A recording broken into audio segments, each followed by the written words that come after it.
Class 8 welcome to my channel Anil academy. तो आज की क्लास में हम शुरू करेंगे अपना चैप्टर नंबर 12 जिसका नाम क्या है फैक्टराइजेशन, और हिंदी में बोले तो इस चैप्टर को हम गुणनखंड चैप्टर बोलते हैं। ओके, इसके अंदर जो मेनली हमारा टॉपिक है वो है फैक्टराइजेशन करना। अब ये फैक्टराइजेशन या ये गुणनखंड है क्या, क्या करते हैं हम इसको, कैसे करते हैं, तो इसके बारे में पहले थोड़ा समझ लेते हैं। ओके, तो सबसे पहले हम समझते हैं कि फैक्टराइजेशन का मतलब क्या होता है। फैक्टराइजेशन जिसको आप क्या बोलेंगे हिंदी में गुणनखंड, गुणनखंड।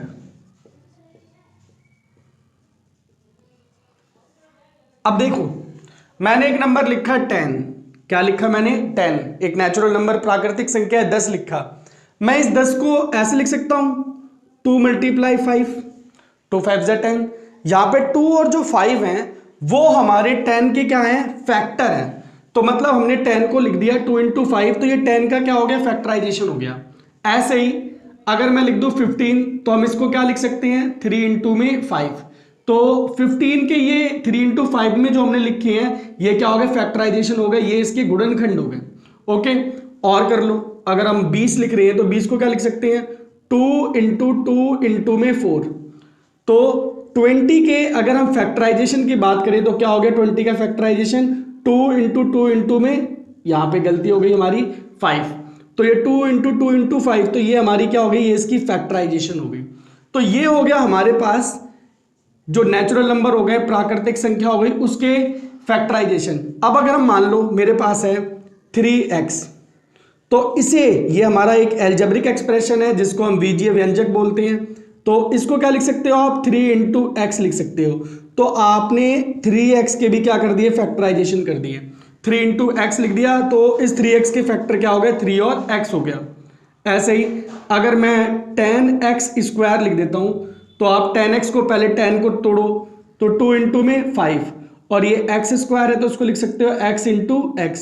तो आपके जो 10x² के फैक्टराइजेशन हो गए वो क्या हो गए, ये 2 × 5 × x। तो जो हम इस चीज को ऐसे लिखते हैं, मतलब जब हम फैक्टराइजेशन की बात करते हैं तो हमें उसके टुकड़े करने पड़ते हैं, हमें उसके पार्ट्स बनाने पड़ते हैं। ठीक है, अब जैसे समझ लो मेरे पास है x और y + 2, तो अगर हम इसके फैक्टर की बात करें तो ये हो गया x × y + 2 हो गए, ये ऐसे हो गए। तो इसके फैक्टर क्या हो गए, ये हो गए। अगर मैं बोलूं x² 2x + 1 है, इसके फैक्टर करने की बात आए तो x × 2x + 1, तो इसके फैक्टराइजेशन, इसके गुणनखंड क्या हो गए, ये हो गए। तो ये होता है हमारा बेसिक कंसेप्ट फैक्टराइजेशन। तो कुल मिलाकर ये है कि जब हमें फैक्टराइजेशन की बात बोली जाती है तो हमें उस नंबर के या उस एक्सप्रेशन के बीजीय व्यंजक हो गया या कोई संख्या हो गई, हमें उसके टुकड़े करने पड़ते हैं, हमें उसके पार्ट्स करने पड़ते हैं, कुछ इस तरीके से कुछ रिप्रेजेंट करना पड़ता है। ओके जी बच्चों, क्लियर है सारे बच्चों को टॉपिक कि फैक्टराइजेशन का क्या मतलब होता है, क्या हुए इसके फैक्टराइजेशन। ठीक है, तो ये जो हमारा टॉपिक है फैक्टराइजेशन में, उसमें हमें कुछ इसी टाइप का काम करना है। ये बेसिक है, थोड़ा सा फिर इसके बाद एडवांस भी होगा। ओके, तो इस इंट्रोडक्शन के बाद, इस थोड़ी सी समझ के बाद चलते हैं अपनी एक्सरसाइज पे। तो आप सारे के सारे बच्चे अपनी एक्सरसाइज 12.1 निकालो और जरा चलते हैं अपने क्वेश्चन नंबर 1 पे। तो सारे के सारे बच्चे अपनी एक्सरसाइज निकाल लेंगे 12.1। शुरू करते हैं अपनी एक्सरसाइज 12.1।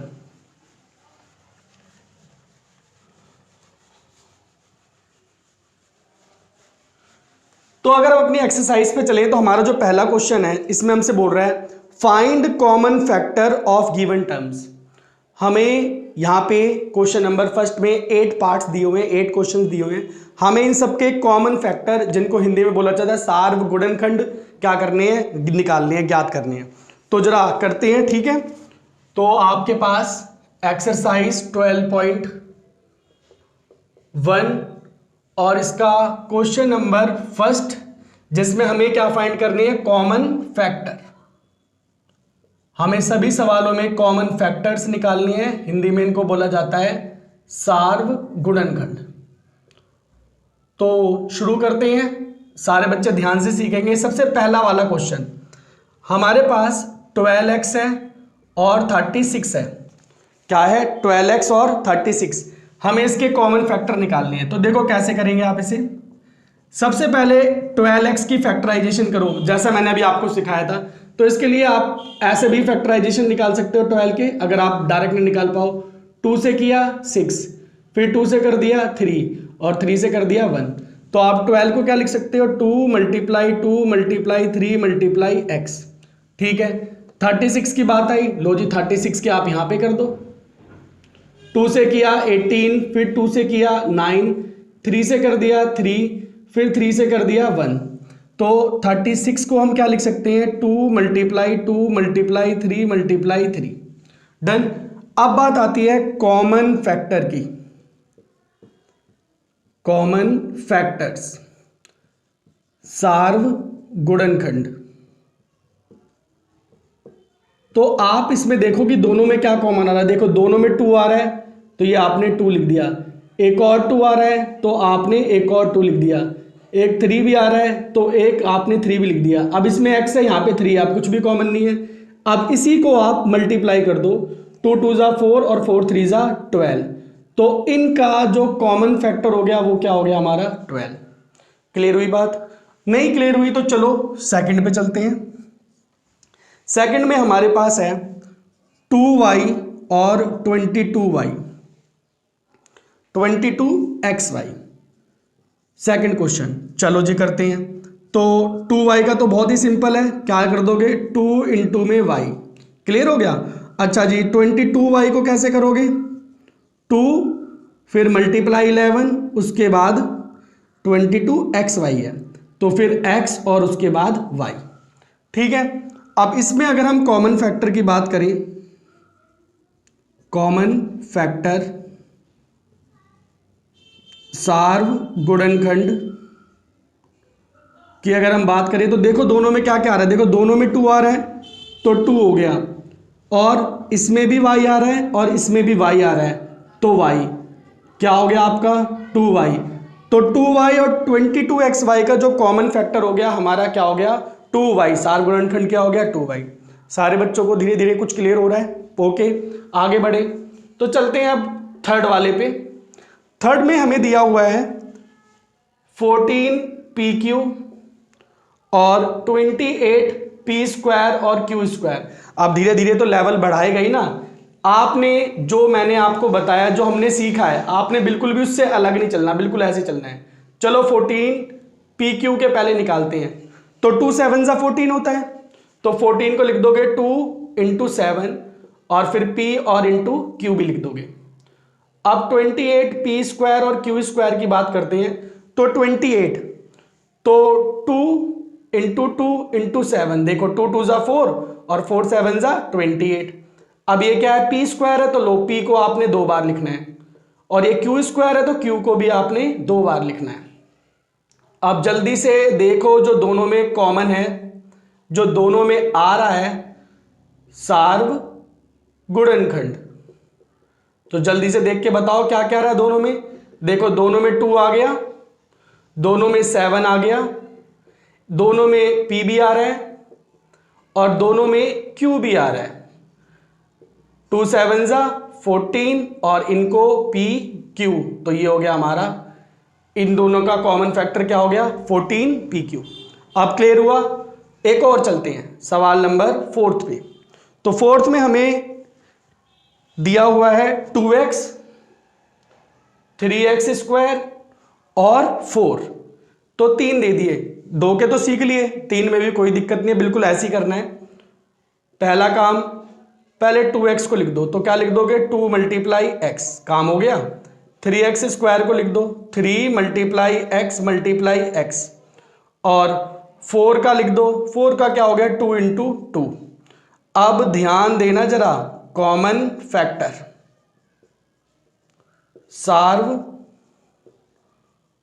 गुणनखंड। देखो भाई, इसमें 2 आ रहा है, इसमें 2 आ रहा है, मगर इसमें नहीं आ रहा। इन दोनों में x है मगर इसमें x नहीं है, मतलब इनमें कुछ भी कॉमन नहीं निकल रहा। अब क्या करें भाई, अब कुछ भी कॉमन नहीं निकल रहा, तो क्या इनका कोई कॉमन फैक्टर नहीं होगा? जी तब भी होगा। अगर कभी भी कुछ कॉमन ना निकले तो उनके बीच में जो कॉमन फैक्टर होता है वो 1 होता है, क्योंकि ये सब 1 के साथ तो इंटू है ही। तो ऐसी कंडीशन में जब भी आप आएंगे तो आपका कॉमन फैक्टर क्या हो जाएगा 1 और यही हो जाएगा आपका आंसर। तो 2x का 3x स्क्वायर का और 4 का अगर हम इन तीनों के कॉमन फैक्टर की बात करें तो इसका कॉमन फैक्टर क्या हो गया हमारा 1 हो गया और यही क्या हो गया हमारा आंसर। अब बताओ सारे बच्चों को क्लियर हुआ? चलें आगे बढ़े क्वेश्चनों पे। तो चलते हैं आप क्वेश्चन आगे 5th पे।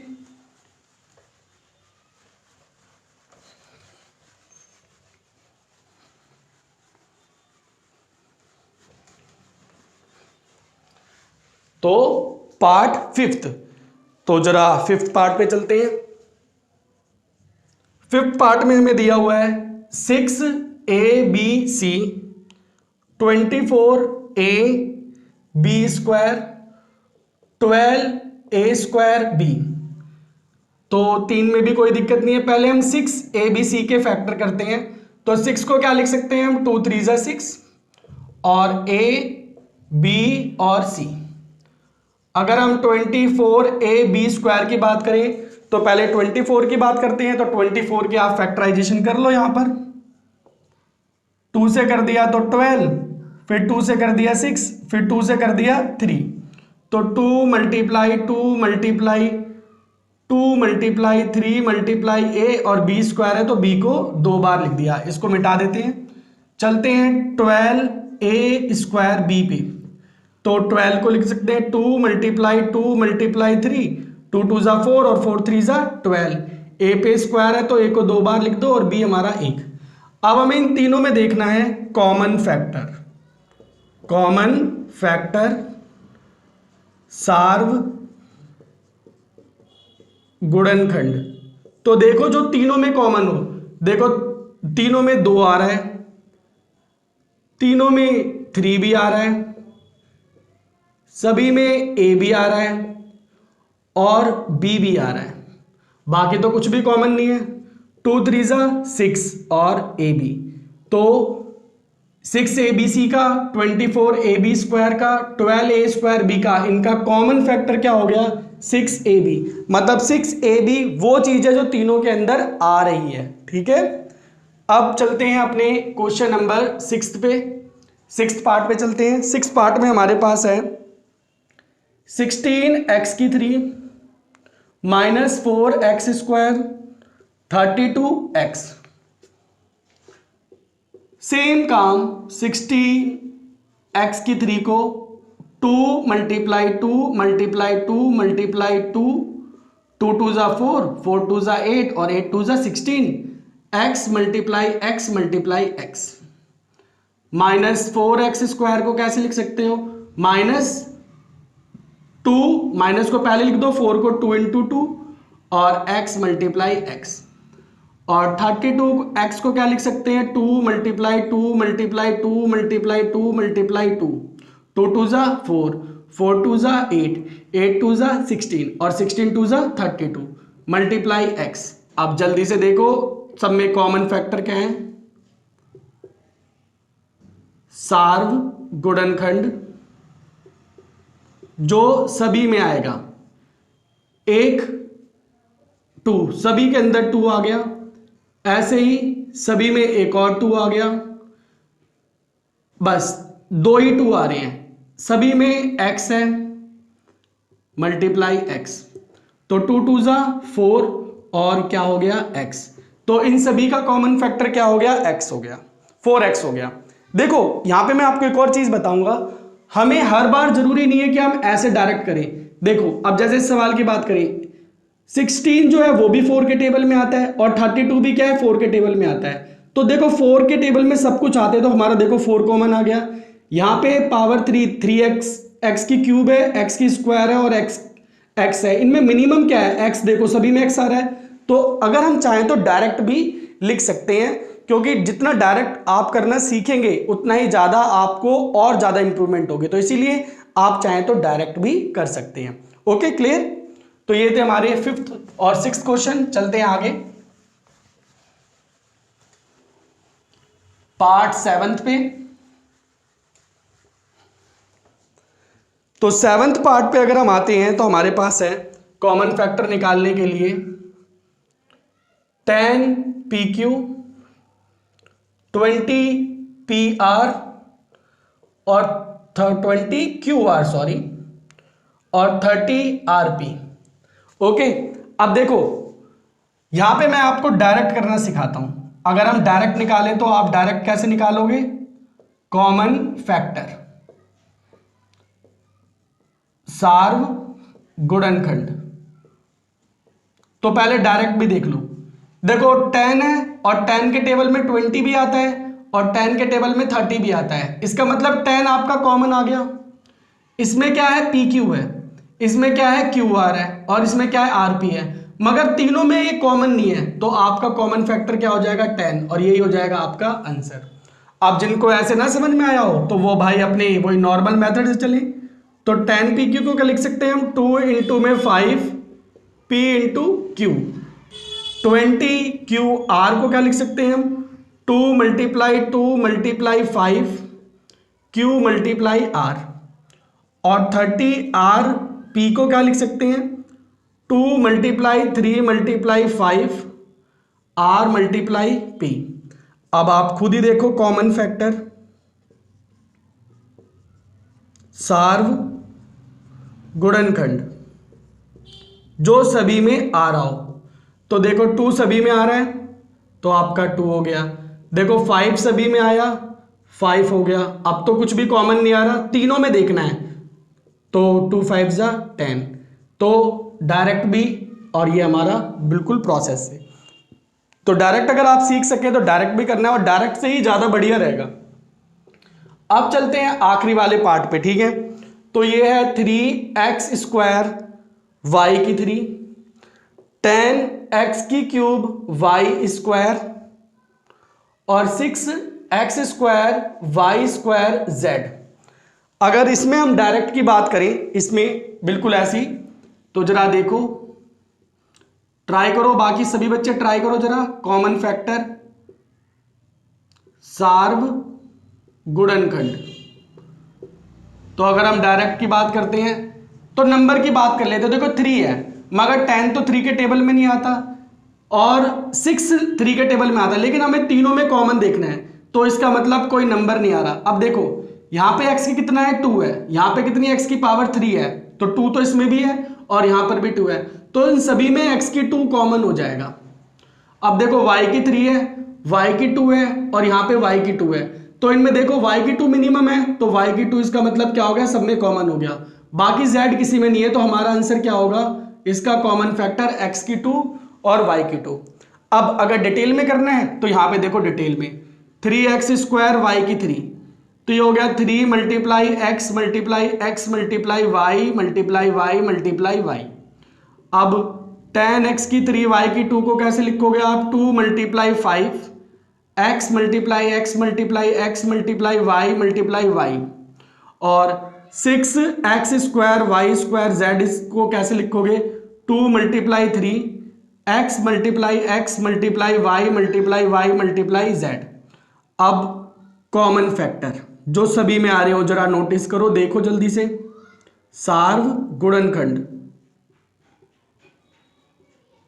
तो देखो यहां पे 3 है मगर किसी में भी नहीं है, यहां पे 5 किसी में है, तो नंबर कुछ भी नहीं।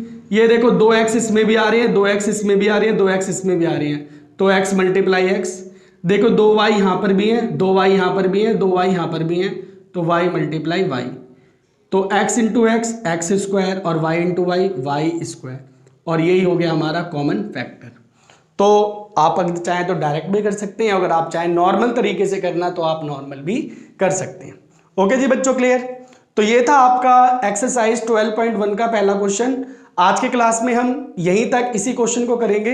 नेक्स्ट क्लास में हम अपने क्वेश्चन नंबर 2 को करेंगे, जिसमें हमें क्या करना है? फैक्टराइजेशन करेंगे। ओके, तब तक आप अपने इस पहले क्वेश्चन की प्रैक्टिस कर लेंगे। तो मिलते हैं नेक्स्ट क्लास में क्वेश्चन नंबर 2 के साथ। तब तक सारे बच्चों को बाय।